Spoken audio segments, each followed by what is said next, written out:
अब है हमारे पास में 12 वर्णों के, और 12 वर्णों के भी 3 छंद है। 12 वर्णों के भी कितने हैं? 3 छंद है। तो देखिए 12 वर्णों के 3 छंद कौन कौन से हैं? तो देखिए पहला है 12 वर्णों में, पहला है हमारा वंशस्थ। वंशस्थ कौन सा है? पहला वंशस्थ। दूसरा है हमारा द्रुत विलंबित। कौन सा? हमारा द्रुत विलंबित। और तीसरा है हमारा भुजंग प्रयातम। कौन सा है? भुजंग प्रयातम। ये हमारे 3 जो छंद है, ये कितने कितने अक्षरों के हैं? हमारे पास में है 12 अक्षरों के। कितने अक्षरों के हैं? 12 अक्षरों के छंद है। तो देखिए यहां पर ये भी कितने अक्षरों का है? 12 अक्षर है। कितने अक्षर है? 12 अक्षर। और भुजंग प्रयातम में भी कितने हैं? 12 अक्षर है। यानी तीनों जो छंद है ये 12-12 अक्षरों के होते हैं। अब पहचान करना थोड़ा कठिन है, तो देखिए इनके जो लक्षण है वो लक्षण देखते हैं पहले। तो देखिए लक्षणों को देखिए पहले। लक्षण है वंशस्थ का जतो जतो तो वंशस्थ मुदे रितम। मुदे रितम जरो। जतो तु वंशस्थ मुदिरितम जरो। उसी प्रकार से द्रुत विलंबित का लक्षण हमारे पास में द्रुत विलंबित माह नभो भरो। इसके बाद भुजंग प्रयातम का है भुजंग प्रयातम प्रयातम चतुर्भी यकारई। भुजंग प्रयातम चतुर्भीर यकारई। ये इस प्रकार से हमारे पास में कितने? तीनों छंदों के 3 लक्षण है। अब देखिए क्या है, इन लक्षणों में ही इनकी पहचान दी हुई है। तो वो पहचान क्या दी हुई है? देखिए जतो तु वंशस्थम मुदिरितम जरो। जतो जरो वंशस्थम उदिरितम। जतो और जरो को वंशस्थम उदिरितम वंशस्थ कहा गया है। जतो और जरो को क्या कहा गया है? वंशस्थ। उदिरितम का मतलब है कहा गया है, तो वंशस्थ कहा गया है। कौन कौन सी पहचान है? देखो क्रमानुसार देखिए। जतो और जरो ये हमारी पहचान है। तो क्या है? जगण। फिर क्या है? तगण। इसमें क्या है? जगण और तगण। जगण और रगण। क्या? जगण और रगण। यानी ये यदि हमको पहचान मिल जाती है तो हमारा छंद कौन सा है? वंशस्थ है। इसमें पहचान हमको क्या देखिए? नभो भरो। पहचान कौन सी है? नभो भरो। देखो क्या कहना चाह रहा है? द्रुत विलंबितम आ है नभो भरो। नभो भरो, नभो भरो को द्रुत विलंबितम आ है, द्रुत विलंबित कहा गया है। आ है यानी कहा गया है। तो नभो भरो को द्रुत विलंबित कहा गया है। फिर आगे बात करते हैं। इसकी पहचान देख लीजिए पहले। क्या है? नगण। फिर क्या आ रहा है? भगण। फिर क्या आ रहा है? भगण। फिर क्या आ रहा है? रगण। ये पहचान मिलती है तो हमारा छंद कौन सा है? द्रुत विलंबित है। अब देखते हैं आगे भुजंग प्रयातम क्या कहना चाह रहा है। भुजंग प्रयातम चतुर्भीर यकार, यानी चतुर्भीर यकार यानी चारों ही यदि यगण है। 4 क्या है? यगण। यदि 4 यगण है तो भुजंग प्रयातम वह छंद कौन सा? भुजंग प्रयात है। चारों यदि यगण है तो छंद कौन सा है? भुजंग प्रयात है। तो देखिए पहचान मिलाइए। ये मैंने पहचान लिख दी है, अब इसको मिलाना है इनमें सब में। तो मिलाइए। क्या रहा है? चिन्ह लगाइए पहले। लघु गुरु लघु, फिर गुरु गुरु लघु लघु गुरु लघु गुरु लघु गुरु। ये हमारी पहचान इसे मिली है। मिलाइए। जगण जय भान, जय भान। फिर क्या? तगण ताराज, ताराज मिल गया। फिर जगण जय भान, जभान मिल गया। फिर रगण राजभा, राजभा। यानी कि इसमें जगण मिल गया, तगण मिल गया, जगण मिल गया और रगण मिल गया। पहचान बिल्कुल मिल गई, और मिल गई तो ये छंद कौन सा है? वंशस्थ छंद है। इसके बाद में देखिए इसमें पहचान मिलाइए, कौन सा चिन्ह लगेगा? लघु लघु लघु लघु, लघु नहीं, इसमें गुरु आएगा, गुरु, फिर लघु लघु गुरु लघु लघु गुरु लघु और गुरु, ये हमारे चिन्ह लगे हैं। मिलाइए, नगण नैशैल, भगण भा नैसे, भगण फिर भा नैसे और फिर रगण राजवा, बिल्कुल सही मिल गई। नगण मिल गया, भगण मिल गया, भगण मिल गया और रगण मिल गया। इसके बाद में क्या है? चारों यगण, लगाइए चिन्ह, लघु गुरु गुरु, लघु गुरु गुरु, लघु गुरु गुरु, लघु गुरु गुरु, ये हमारी पहचान मिली है। यगण का मतलब है ये माता, ये माता, ये माता, ये माता और ये माता, चारों ही हमारे पास में क्या मिले? यगण मिले हैं, और चारों यगण मिले हैं तो इसका मतलब है वो कौन सा है? भुजंग प्रियात छंद। अब देखो, अब बात यह है कि तीनों ही 12-12 अक्षरों के हैं, सब में 12-12 अक्षर है। गिन लीजिए चाहे, देखिए 1 2 3 4 5 6 7 8 9 10 11 12, 1 2 3 4 5 6 7 8 9 10 11 12, 1 2 3 4 5 6 7 8 9 10 11 12, 12-12 अक्षरों के हैं। अब 12-12 अक्षरों के हैं तो कौन सा छंद, यानी कौन सा लक्षण कौन से छंद का है, या कौन सा उदाहरण कौन से छंद का है, ये हमको जानना है। तो देखो, जानने के लिए बिल्कुल सरल है कि पहले सबसे पहले तो 12 अक्षर गिनने हैं।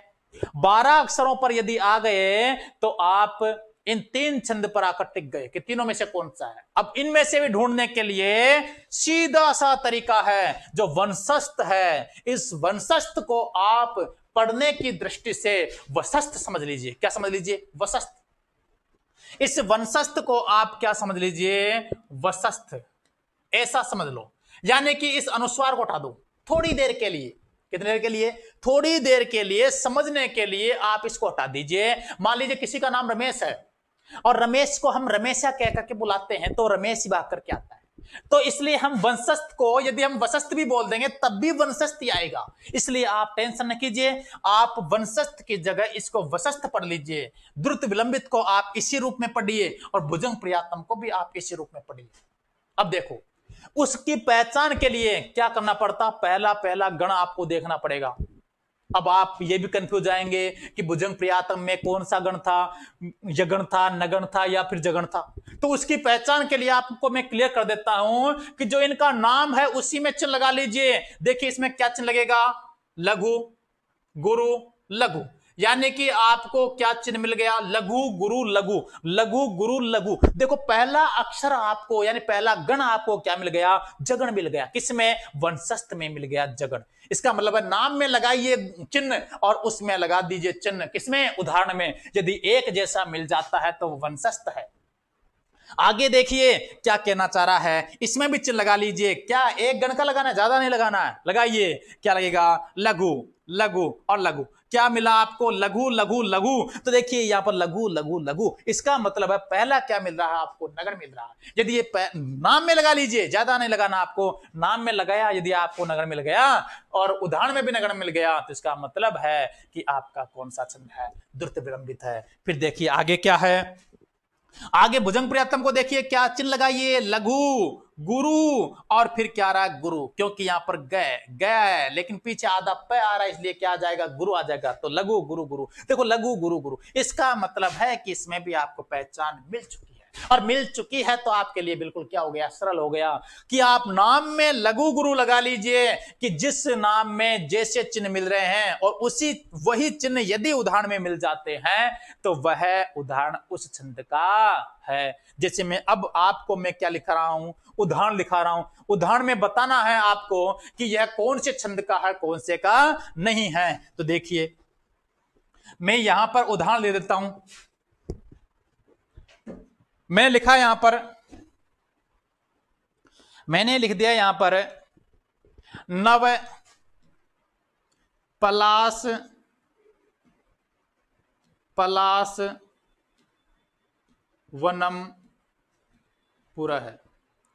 नव पलाश पलाश वनम पुरा है। एक उदाहरण तो मैंने ये लिख दिया। दूसरा लिख दिया मैंने तथा समक्षम दहता मनोभवम, तथा समक्षम दहता मनोभवम। इसके बाद में मैंने लिखा, मैंने क्या, महेश सुरेश परेश परात्मा। तो देखिए समझिए क्या है इसमें। मैंने बताया था कि आपको इतने चिन्ह लगाने की जरूरत नहीं है, केवल आप नाम के अंदर चिन्ह लगा सकते हैं, डायरेक्ट उदाहरण के अंदर चिन्ह लगा सकते हैं। यदि वैसे के वैसे चिन्ह मिल गए हैं तो इसका मतलब है वह उदाहरण उस छंद का है। तो देखिए यहां पर लगाइए चिन्ह, लघु लघु लघु, केवल 3 चिन्ह लगाने आपको। देखिए 3 चिन्ह लगाए हैं। अब देखिए 3 चिन्ह वंशस्थ में मिल रहे हैं क्या? नहीं मिल रहे हैं। द्रुत विलंबित में मिल रहे हैं क्या? मिल गए। और भुजंग पर्याप्त में मिल रहे हैं क्या? नहीं मिले। तो इसका मतलब है इसमें छंद कौन सा है? द्रुत विलंबित है। कौन छंद इसमें? द्रुत विलंबित है। इसके बाद में इसमें देखिए कौन सा, लगाइए चिन्ह, लघु गुरु लघु। ये हमको चिन्ह मिले हैं, लघु गुरु लघु।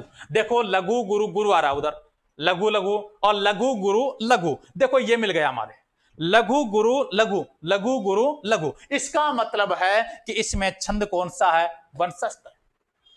इसके बाद हम देखते हैं इसमें, देखो लगाइए चिन्ह, लघु गुरु और गुरु। इसका मतलब है कि हमारे यहां पर कौन सा छंद मिल रहा है? भुजंग पर्याप्तम छंद मिल रहा है। इनको लगा लीजिए। यदि आप इसमें पूरे चिन्ह लगाएंगे तो आपको पूरे चिन्ह मिलेंगे, इसमें भी पूरे चिन्ह मिलेंगे। लगाकर आप देख लेना कि मैंने तो आपको बता दिया है कि इसमें कौन सा है द्रुत विलंबित है, इसमें कौन सा वंशस्थ है, और इसमें कौन सा है भुजंग पर्याप्तम, इसमें क्या है? छंद है। अब इसके बाद में फिर देखते हैं 12 अक्षरों के हो गए। इसके बाद में हम देखते हैं एक आता है 14 अक्षरों का छंद। और 14 अक्षरों का जो छंद आता है वह केवल एकमात्र छंद है। और एकमात्र छंद होने के कारण यदि किसी छंद में 14 अक्षर मिले तो आप उसको क्या बता सकते हैं? वसंत तिल का छंद बता सकते हैं। तो देखिए 14 अक्षरों का जो छंद होता है वो वसंत तिल का छंद होता है। देखिए वसंत तिल का कौन सा है? वसंत तिल का ये छंद है। और अक्षर कितने हैं? 14। कितने अक्षर है? 14 अक्षर है। तो इसका जो लक्षण है वो लक्षण है उक्ता वसंत तिल का तब जा जगोग। उक्ता वसंत तिल का तब जा जगोग। उक्ता वसंत तिल का तब जा जगोग। तो देखिए समझिए क्या कहना चाह रहा है? तब जा जगोग, तब जा जगोग वसंत तिल का उक्ता, यानी ये पहचान मिल जाती है तगण बगण जगण जगण और गुरु, तो उसको वसंत तिल का उक्ता यानी वसंत तिल का छंद कहा गया है। तो देखिए लगाइए चिन्ह। पहले तो पहचान हमको क्या मिली? तगण। क्या है? पहला तगण मिलना चाहिए। दूसरा क्या है? बगण। तीसरा क्या है? जगण। फिर क्या है? जगण। और फिर क्या है? दो गुरु। यदि हमको पहचान मिलती है और यदि ये पहचान मिल जाती है तो हमारा छंद कौन सा है? वसंत तिल का छंद है, 14 अक्षरों का है। देख लीजिए पहले 14 अक्षर गिनिए, पहले इसमें है या नहीं है? 1 2 3 4 5 6 7 8 9 10 11 12 13 और 14। 14 अक्षर है तो इसका मतलब है वसंत तिल का छंद हो सकता है। लेकिन फिर भी हम पहचान लगा करके इसमें बिल्कुल क्लियर कर सकते हैं। तो कर सकते हैं क्लियर, तो लगाइए क्या आएगा? गुरु गुरु लघु गुरु लघु लघु लघु गुरु लघु लघु गुरु लघु गुरु गुरु। ये हमारे इसमें चिन्ह लग गए हैं। और चिन्ह लगे हैं तो अब देख लीजिए, मिलाइए। तगण ताराज, फिर भगण भान से, फिर जगण जय भान, फिर जगण जय भान और फिर दो गुरु। पहचान मिल गई। और पहचान मिल गई तो इसका मतलब कौन सा छंद है? ये वसंत तिल का छंद है। अब देखिए इसमें उदाहरण कोई सा भी आ सकता है। मैंने उदाहरण लिखा यहां पर, उदाहरण लिखा मैंने रात्रि गमिष्यति। क्या है? रात्रि गमिष्यति भविष्यति सुप्रभातम, प्रभातम। रात्रि गमिष्यति भविष्यति सुप्रभातम, यानी रात्रि गई और सुबह आई, यानी अच्छी सुबह आई, तो इसका मतलब है रात्रि गमिष्यति भविष्यति सुप्रभातम। तो देखो समझिए, इसमें चिन्ह लगाइए। सबसे पहले चिन्ह लगाना है, पहले तो अक्षर गिनिए कितने अक्षर हैं। 1 2 3 4 5 6 7 8 9 10 11 12 13 और 14, 15 भी था, लेकिन इस म के साथ आधा है, स्वर नहीं है, स्वर रहित है, इसलिए इसका प्रभाव इसमें नहीं होता है, स्वर युक्त को ही गिना जाता है। अब गिनिए, लगाइए, चिन्ह लगा दीजिए। इसमें क्या है? इसमें गुरु, गुरु, लघु, गुरु, लघु, लघु, लघु, गुरु, लघु, लघु, लघु, गुरु, लघु, गुरु और गुरु, ये चिन्ह लगे हमारे। अब इसमें बता लीजिए, बिल्लाओ इसमें देखिए क्या है। देखो ताराज है, फिर भान है, फिर जय भान है, और फिर जय भान है, और 2 गुरु मिल गए। और मिल गए तो इसका मतलब है कि यह उदाहरण किसका है? वसंत तिलका का। उदाहरण किसका है? वसंत तिलका का है। इसलिए इस प्रकार से हमको देखना है कि पहचान यदि मिलती है तो बिल्कुल वह छंद उसी का है। अब देखो